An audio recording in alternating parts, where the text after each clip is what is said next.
딜레마에 빠진 김건희 여사가 참 불쌍하기도 합니다. 이런 해명도 저런 해명도 다 웃게 만드니 말입니다.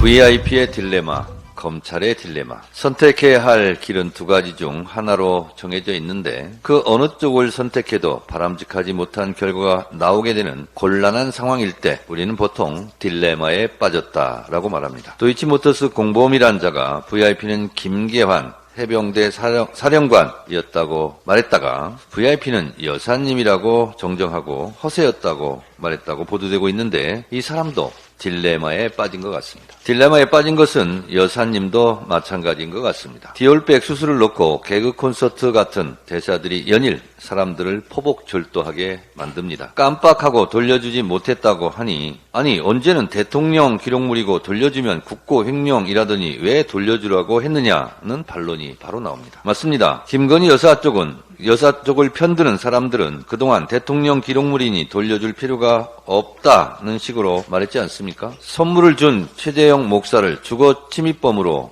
몬 것도 딜레마 상황입니다. 최재형 목사가 주거 침입범이라면 김건희 여사는 주거 침입범으로부터 대통령 기록물을 받은 셈이고 경호처 직원들은 주거 침입범 방조범들이 되는 딜레마에 또 빠지게 됩니다. 만약 최재형 목사가 스토킹범이라면 카톡을 주고받은 김건희 여사는 스토킹 공범이라도 되는 겁니까?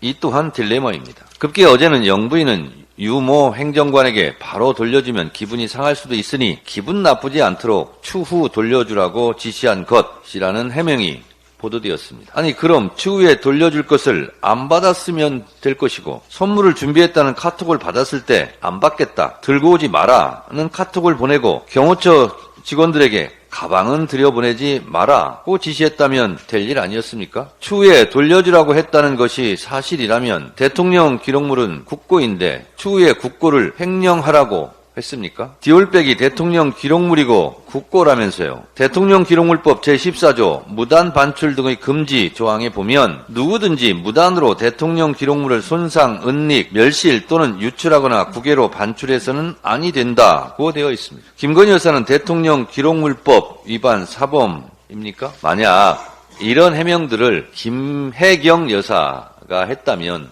어떻게 됐겠습니까? 아마 가루가 됐을 겁니다. 공평하지 않습니다. 한 번 거짓말을 하면 그것을 덮으려고 두 번 거짓말을 하게 되고 두 번의 거짓말을 덮으려면 10번의 거짓말을 하게 된다는데 지금 그런 상황 아닙니까? 정말 묻고 싶습니다. Very important person, 줄여서 VIP. 김건희 여사가 VIP인 그것은 맞는 것 같습니다. 그런데 말입니다. 김건희 여사가 VIP면 윤석열 대통령은 VIP 남편입니까? 이러니 김건희 정권이란 말이 나오는 겁니다. 대한민국 김건희 정권의 국정농단 한복판에 폭풍의 회오리라는 점에서 김건희 여사가 매우 중요한 사람으로 부상한 것은 맞는 것 같습니다. 그런데 한편으로 보면 딜레마에 빠진 김건희 여사가 참 불쌍하기도 합니다. 이런 해명도 저런 해명도 다 웃게 만드니 말입니다. 이명박 때 만사 형통에서 윤석열 때 만사